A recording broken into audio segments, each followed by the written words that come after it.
শুভরাত্রি বন্ধুরা। রাতের খাবারে আছে আজকে গরম গরম রুটি। এই মাত্র রুটিটা করলাম, আর তার সঙ্গে আছে আজকে অড়হরের ডাল করেছি, টমেটো পেঁয়াজ জিরে ফোড়ন দিয়ে এটা করলাম। আর আছে ভিন্ডি আলু ক্যাপসিকাম ভাজা,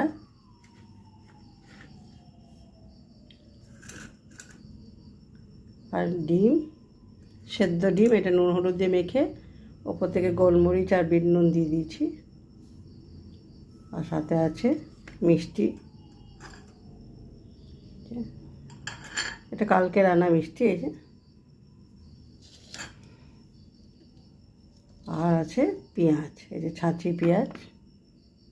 এই হচ্ছে আজকে রাতের মেনু।